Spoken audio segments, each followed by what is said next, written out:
Je reviens rapidement sur la thématique du jour, la solution pour le Gabon, pour les étudiants, la mise en place de cours en ligne.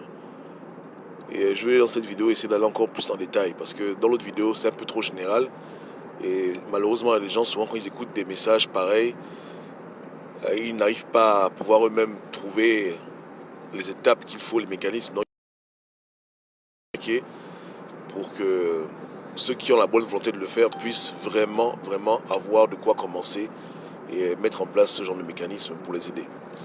Donc je vais d'abord parler de l'école, c'est-à-dire des universités, ce qu'elles peuvent faire. Ensuite, je parlerai des professeurs. Ensuite, on va encore venir sur les élèves, n'est-ce pas? Parce que là, on est dans la pratique, des conseils pratiques, des choses qu'ils peuvent faire demain et qui peuvent déjà commencer à produire des fruits. Hein. Bon, au niveau du rectorat, l'université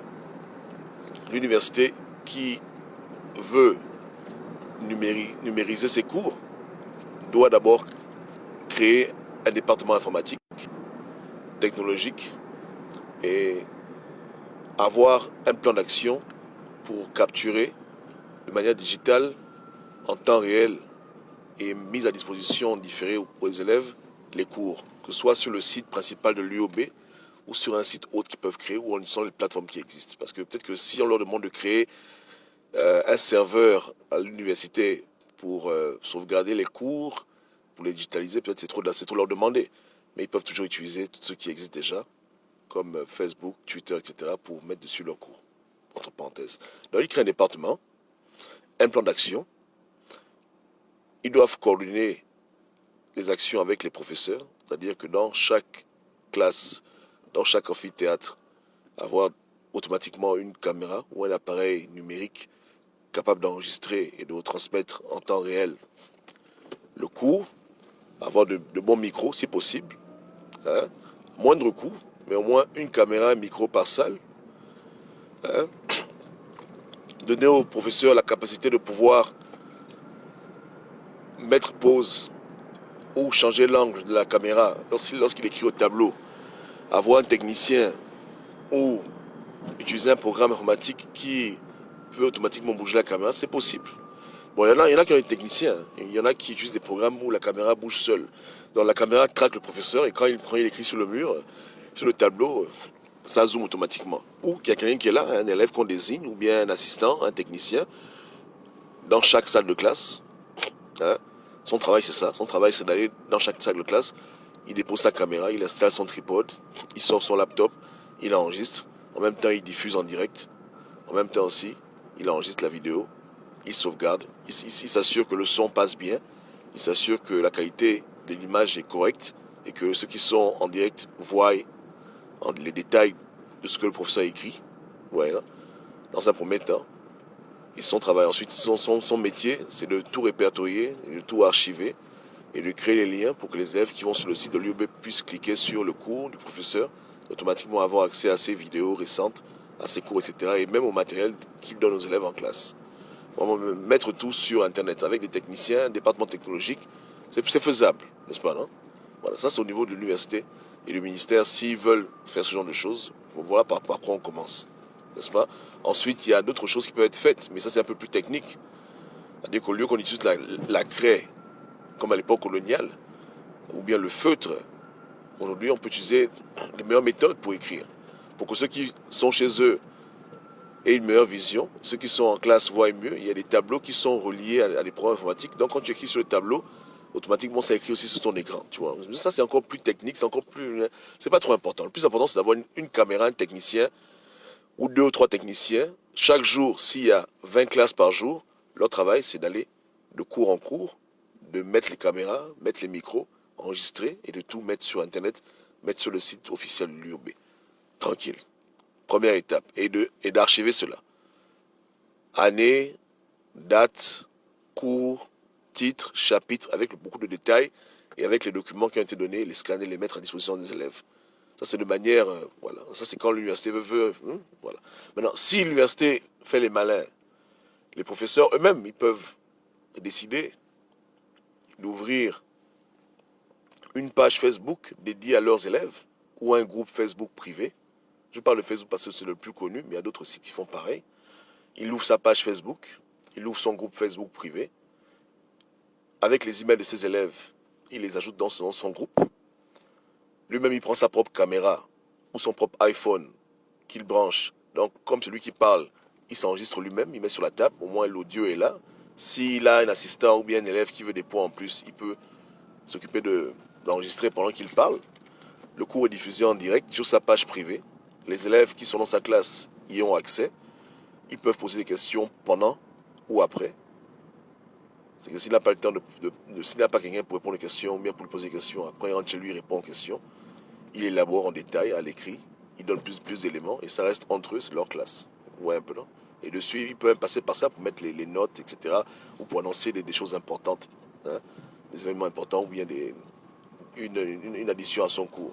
Ça, c'est au niveau du professeur lui-même. Avec son propre téléphone. Le téléphone avec lequel il appelle la petite. Le même téléphone, là, n'est-ce pas, non? Voilà. Il se sacrifie un peu, hein, pour ne pas être aussi dans une salle de classe où il y a 500 000 élèves. Parce que c'est aussi stressant pour le professeur d'être dans une classe où il y a 500 élèves. S'il peut en avoir beaucoup chez eux, ça l'arrange. Voilà. Voilà. Donc, et dessus, il peut mettre monsieur, comment on appelle ça, c'est pas les fascicules, mais j'ai oublié comment on dit en français, les devoirs. Les devoirs. Il peut mettre les devoirs dessus, il dépose. Voilà. Ça, c'est au niveau du professeur. Maintenant, si le professeur est trop fatigué, il n'a pas le temps, il est né en 1920. Donc, son téléphone ne lui sert qu'à appeler les gens, machin. Bon, bref, il refuse. Les élèves eux-mêmes, ils s'organisent par département, par année, par salle de classe. S'ils sont 100 élèves, ils doivent absolument cotiser pour acheter du crédit, prendre un bon téléphone parmi ils sont peut-être 100. Donc forcément dans la salle, il y a des filles qui sont bien entretenues, elles ont leur daddy. Donc elles ont forcément des bons téléphones, des bons Samsung, des bons iPhones. Elles se mettent devant et leur travail c'est d'enregistrer pour les autres. Et ils peuvent alterner, n'est-ce pas? Ils peuvent alterner. Et eux-mêmes, les élèves de l'UOB, ils créent leur propre page, hein, sur Facebook, leur propre groupe, où ils mettent les cours à disponibilité de ceux qui n'ont pas pu venir en classe et ceux qui sont restés chez eux, qui n'ont pas voulu se serrer sur les bancs comme des sardines, qui ont voulu rester à la maison. C'est très simple. Donc tout ce qu'ils ont à faire, c'est discuter entre eux, aller au cyber ou bien chez eux, depuis leur portable, ils créent une page privée ou bien une page publique comme ils veulent, n'est-ce pas? S'organiser, avoir un programme clair. S'ils ont cours dans la semaine, 3 fois par semaine, désigner une personne qui s'occupe, ou 2 ou 3 personnes qui s'occupent d'enregistrer le cours.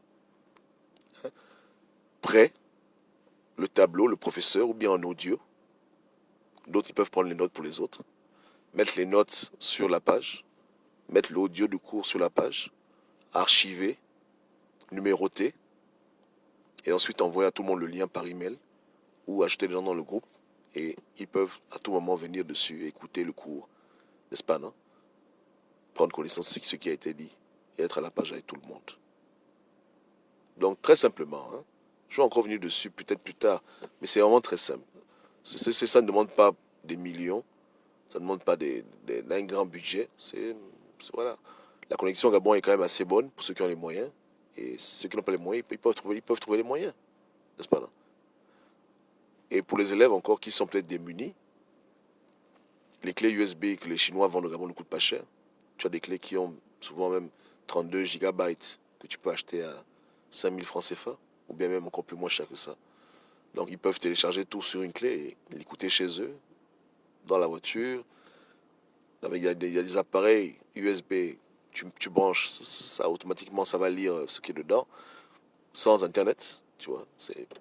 On en vend partout, c'est moins cher, tu écoutes ton cours, tu écoutes et tu réécoutes. Même pour ceux qui vont en classe, ce serait bien de pouvoir écouter le cours, réécouter, revoir. Ça va beaucoup les aider aussi dans leur compréhension des choses. Ouais, non? Donc voici un peu comment le ministère et l'université peuvent officiellement ouvrir un département numérique pour tout digitaliser et pour donner accès à leurs élèves à leurs cours sur le domaine digital. Et voilà comment les professeurs peuvent le faire eux-mêmes à leur échelle. Ils peuvent s'organiser dans leur salle de classe pour tout capturer et demander des volontaires pour ne pas venir en classe. Il peut le dire, hein, qu'on est trop nombreux. Donc je veux que certains d'entre vous restent à la maison mais vous aurez accès au cours. Le cours sera diffusé en direct. Et ceux qui ne peuvent pas le voir en direct, ils l'auront différé. Et vous pouvez poser vos questions, vous pouvez envoyer vos emails, je peux vous répondre, moi et mes assistants, parce un professeur a toujours au moins 2 ou 3 assistants. C'est aussi leur foutu travail. C'est ce qu'il doit faire, ouais, non? Ça, c'est s'il veut s'alléger sa vie, s'il veut, voilà, c'est plus. Et maintenant, ceux qui sont avec des professeurs qui sont bizarres, ou bien des recteurs qui se cherchent, ils font ça eux-mêmes. Eux-mêmes s'organisent. C'est tout. On se revoit tous à la fin, le jour de l'examen, et puis c'est tout. N'est-ce pas, non? Donc, cours en ligne pour les universités gabonaises qui souffrent d'un surpeuplage de l'effectif, il faut le faire.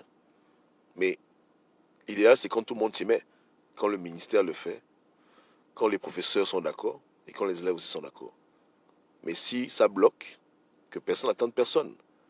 Un professeur qui pense que cela peut l'aider dans son travail, ça peut lui rendre la tâche facile.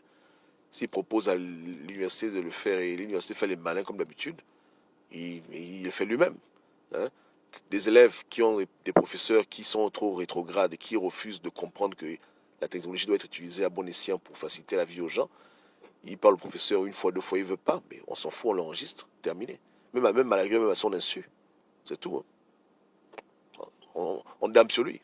C'est-à-dire que chacun doit faire ce qui est bon pour lui, pour le faciliter, pour s'alléger.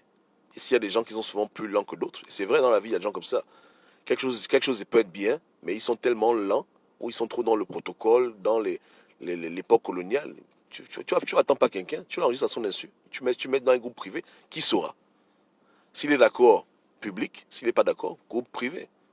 Vous l'enregistrez tous, vous balancez sur Internet, et puis ceux qui sont chez eux, ils écoutent. Terminé. Donc tu vois, le mec, il vient jamais en classe, mais il vient à la fin de l'année, il prend son examen, et puis il a une bonne note, parce qu'il a tout étudié.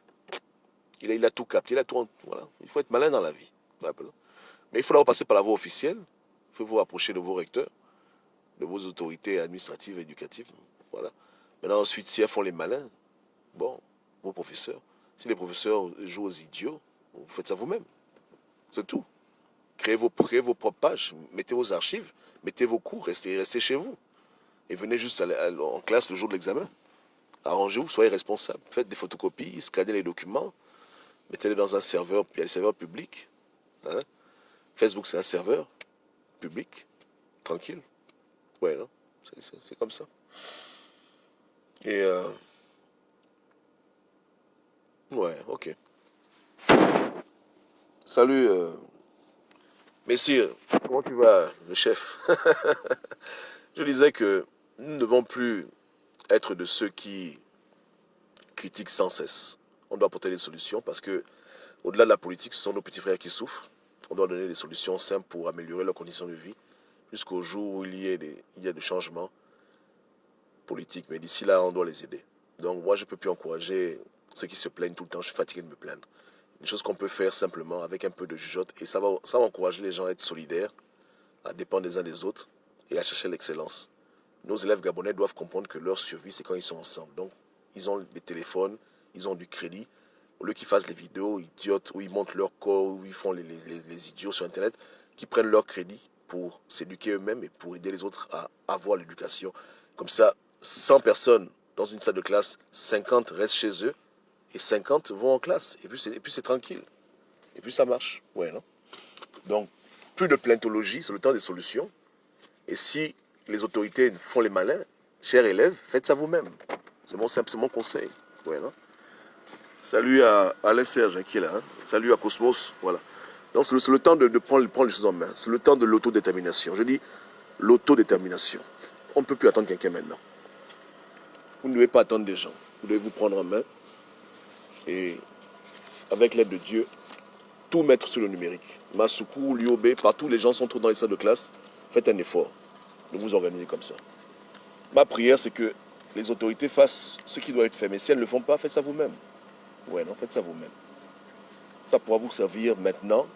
Et même dans 2 ans, les élèves qui vont rentrer à l'UOB, ils pourront suivre les cours que vous avez enregistrés pour eux. Ça va les faire plaisir de voir que les anciens ont œuvré pour qu'ils puissent avoir le matériel qui est dur à avoir en classe. Parce qu'en classe, quand il y a trop de gens, on a du mal à se concentrer. Il fait chaud, les odeurs, tout ça, c'est difficile. Ouais, non?